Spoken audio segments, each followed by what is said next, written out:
ഞാൻ ചോദിക്കുന്നത്, ശ്രീ റെജി ലൂക്കോസിന് അറിയാമെങ്കിൽ മറുപടി പറയാം. നാളിതുവരെ എന്ത് നടപടിയാണ് സ്വീകരിച്ചിട്ടുള്ളത്?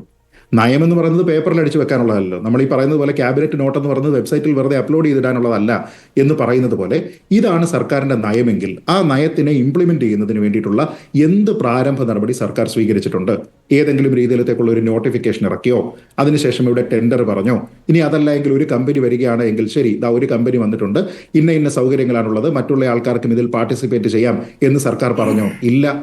പകരം എന്താ സർക്കാർ ചെയ്തിരിക്കുന്നത്? സർക്കാർ ഒരു നയം ഉണ്ടാക്കി വെച്ചു, എന്നിട്ട് അവിടെ മിണ്ടാതെ ഇരുന്നു, എന്നിട്ട് അതിലുള്ള ഒരു ഫസ്റ്റ് സ്റ്റെപ്പ് പോലും ചെയ്യാതിരിക്കുന്നു. ഏതോ കമ്പനി വരുന്നു, ആ കമ്പനി പോലും ഇവിടെ ഈ അപ്ലൈ ചെയ്യുകയും മറ്റു കാര്യങ്ങളും ചെയ്യുന്നതിന് മുമ്പ് തന്നെ സ്ഥലം വാങ്ങി എന്നുമാണ് നമ്മൾ അറിയുന്നത്. അപ്പോൾ അങ്ങനെയാണെങ്കിൽ അവർ ഏതോ സമയത്ത് സ്ഥലം വാങ്ങുന്നു, അതിനുശേഷം അവർ പിന്നീട് ഇവിടെ വന്ന് അപ്ലൈ ചെയ്യുന്നു. അപ്ലൈ ചെയ്യുന്ന സമയത്ത് സർക്കാർ മറ്റൊന്നും തന്നെ ചിന്തിക്കാതെ ഇവർക്ക് എന്താണോ വേണ്ടത് അത് നമ്മുടെ നിയമത്തിൽ ഉണ്ടാക്കി വെച്ചിട്ടുണ്ടല്ലോ. അതായത് എത്തനോൾ നിർമ്മിക്കുന്നത്, എക്സ്ട്രാ ന്യൂട്രൽ ആൽക്കഹോൾ നിർമ്മിക്കുന്നത്, അത് പ്രോത്സാഹിപ്പിക്കുക, ഇവിടെ ലൈസൻസിന് വേണ്ടി വരുന്ന ആൾക്കാർക്ക് ബ്രൂവറി ലൈസൻസ് കൊടുക്കുക, ഈ രീതിയിലത്തേക്ക് നമ്മൾ പരിഷ്കരിച്ച് വെച്ചിട്ടുണ്ട്. എന്ന് വെച്ചാൽ വീണ്ടും ആവർത്തിക്കുന്നു, കാലിന് വേണ്ടുന്ന അളവിലെ ചെരുപ്പല്ല, ചെരുപ്പിന്റെ അടിസ്ഥാനത്തിൽ അതിന്റെ അളവിൽ കാല് വെട്ടുക എന്ന രീതിയിലത്തേക്കുള്ള ഒരു പ്രശ്നമുണ്ട്. ഈ പ്രശ്നം നയപരമായിട്ടുള്ള ഒരു വിഷയമാണ് എന്നതുകൊണ്ട് ഒരു മൊണോപ്പൊളി സൃഷ്ടിക്കുന്നതിന് വേണ്ടി ഒരു കമ്പനിക്ക് ഇത് കൊടുക്കാനുള്ള സാഹചര്യം ഉണ്ടായത് എന്താണ് എന്നതിനെപ്പറ്റി എക്സൈസ് മന്ത്രി ഒരു അക്ഷരം മിണ്ടുന്നില്ല. അതുകൊണ്ടാണ് ഇതിൽ അഴിമതി ഉണ്ട് എന്ന് പ്രതിപക്ഷം പറയുന്നത്. നിശ്ചയമായും. കാരണം ഇവിടെ ട്രാൻസ്പെറൻസി എന്ന് പറയുന്ന ഒരു കാര്യം ഇവിടെ ഉണ്ടാകണം.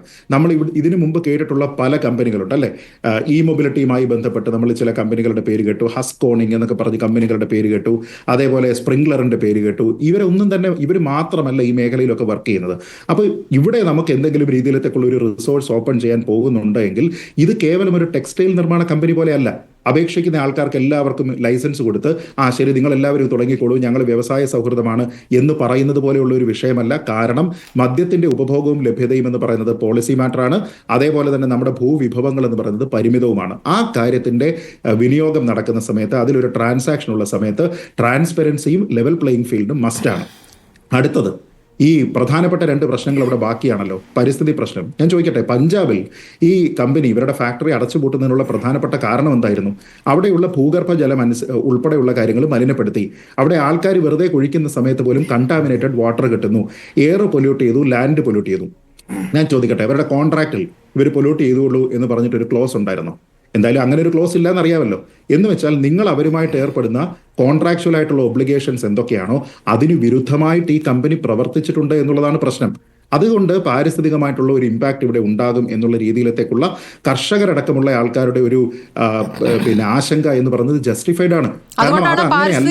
നടത്തിയോ എന്ന ചോദ്യം വരുന്നത്. അങ്ങനെ ഒരു പഠനം നടത്തിയിട്ടില്ല. അപ്പോൾ എന്താ പ്രശ്നം? അങ്ങനെ നോക്കിക്കഴിഞ്ഞാൽ ഇവിടെയുള്ള ആൾക്കാരുടെ ആശങ്കകളെ അകറ്റുന്നതിന് വേണ്ടി ഈ കമ്പനി വളരെ ക്രെഡിബിൾ ആണ് എന്ന് പറയാനായിട്ട് ശ്രീ രാജേഷിന് കഴിയുമോ? അങ്ങനെയാണെങ്കിൽ പഞ്ചാബില് മുഖ്യമന്ത്രി പറഞ്ഞിരുന്നത് എന്താണ്?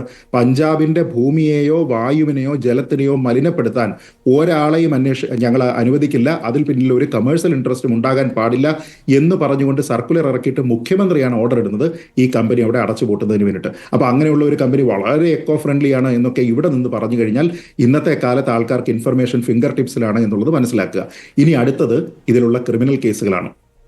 ഡൽഹി മദ്യനയവുമായി ബന്ധപ്പെട്ട് വളരെ വലിയ രീതിയിലത്തേക്കുള്ള പ്രശ്നങ്ങളുണ്ട്. ആ കാര്യത്തിലാണ് ഈ കമ്പനിയുടെ ഡയറക്ടറായിട്ടുള്ള ആളെ ഉൾപ്പെടെ അറസ്റ്റ് ചെയ്തിരിക്കുന്നത്. അപ്പോൾ ഇതിനുള്ള വിശദീകരണം പോലും ഇല്ല. ഞാൻ പറയുന്നത് ബേസിക്കലി ഒരു പാരിസ്ഥിതികമായിട്ടുള്ള അല്ലെങ്കിൽ ആൾക്കാരോട് കമ്മിറ്റ്മെന്റ് ഉള്ള ഒരു കമ്പനിയാണ് ഈ കമ്പനിയെങ്കിൽ ഇവരുടെ മേൽ ഇങ്ങനെ പരിസ്ഥിതിയെ മലിനപ്പെടുത്തുന്നു എന്നുള്ള ആക്ഷേപം ഉണ്ടാകുന്ന സമയത്ത് അവരൊരു വിശദീകരണം ഇറക്കണ്ടേ? ഏറ്റവും ചുരുങ്ങിയത് ഇത് രാഷ്ട്രീയ പ്രേരിതമാണെന്നോ അല്ലെങ്കിൽ ഞങ്ങളുടെ ഭാഗത്ത് തെറ്റില്ല എന്നോ കമാന്നൊരു അക്ഷരം വേണ്ടിയിട്ടുണ്ടോ? ഒരക്ഷരം ഇന്നേ വരെ മിണ്ടിയിട്ടില്ലാത്ത ഒരു കമ്പനി, ആ മുഖ്യമന്ത്രിയുടെ തീരുമാനത്തിനെ ചാലഞ്ച് ചെയ്തിട്ടില്ലാത്ത ഒരു കമ്പനി, അവരെന്തോ കൊടുത്തിരിക്കുന്ന കേസാണെന്ന് തോന്നുന്നു ഇവരെ നാഷണൽ ഗ്രീൻ ട്രിബ്യൂണലിൽ ഫൈറ്റ് ചെയ്യുന്നതാണ് ഞാൻ മനസ്സിലാക്കുന്നത്. എന്ന് വെച്ചാൽ അശേഷം ആൾക്കാരോട് പ്രതിജ്ഞാബദ്ധമായിട്ടുള്ള ഒരു നിലപാട്, എൻവയോൺമെന്റൽ ഫ്രണ്ട്ലി പോളിസി ഒന്നുമില്ലാതിരിക്കുന്നത് എന്ന് നമുക്ക് നിശേഷം പറയാൻ പറ്റുന്ന രീതിയിലത്തേക്കുള്ള ഒരു കമ്പനിയുമായിട്ട് കോൺട്രാക്ച്വൽ ഒബ്ലിഗേഷന് പോയതിനു ശേഷം ഞങ്ങൾ എല്ലാ വിവരങ്ങളും ട്രാൻസ്പെറന്റ് ആണ്, ഞങ്ങൾ ഇത് വെബ്സൈറ്റിൽ ഇട്ടിട്ടുണ്ട് എന്ന് പറഞ്ഞാൽ അതല്ല ഇവിടുത്തെ ചോദ്യം. നമ്മൾ ഈ പറയുന്ന കാര്യങ്ങളാണ് ചോദ്യം. അപ്പോൾ ഞങ്ങൾക്ക് കണക്കെടുത്തതിന് ശേഷം ഇവിടെ 0.5, അതിനുശേഷം 5, അത്രയും കിലോ ലിറ്റർ ആണ് വേണ്ടത്, 50 കിലോ ലിറ്റർ ആണ്, അല്ലെങ്കിൽ 1/2 മില്യൺ വെള്ളമാണ്, അത് ഇന്നല്ല പിന്നീട് ഒരു കാലത്താണ്, നമ്മൾ അതിനെപ്പറ്റി ആശങ്കപ്പെടേണ്ട, നിങ്ങൾ വന്നോളൂ, വന്ന് നോക്കിക്കോളൂ എന്നൊക്കെ പറഞ്ഞു കഴിഞ്ഞാൽ ഞങ്ങളല്ല സാർ എക്സ്പേർട്സ്. എക്സ്പേർട്സ് ആയിട്ടുള്ള ആൾക്കാരുണ്ട്, എൻവയോൺമെന്റൽ ഇമ്പാക്ട് നോക്കുന്ന ആൾക്കാരുണ്ട്, സോഷ്യൽ ആഘാതം പഠിക്കുന്നവരുണ്ട്. അവരെ കൊണ്ടുവന്ന് ഇത് ചെയ്തതിന് ശേഷം വേണമായിരുന്നു പ്രാരംഭ നടപടികളും അനുമതികളും കൊടുക്കുന്നതിന് വേണ്ടിയിട്ട്. അതില്ല എന്നുള്ളിടത്താണ് പ്രശ്നം.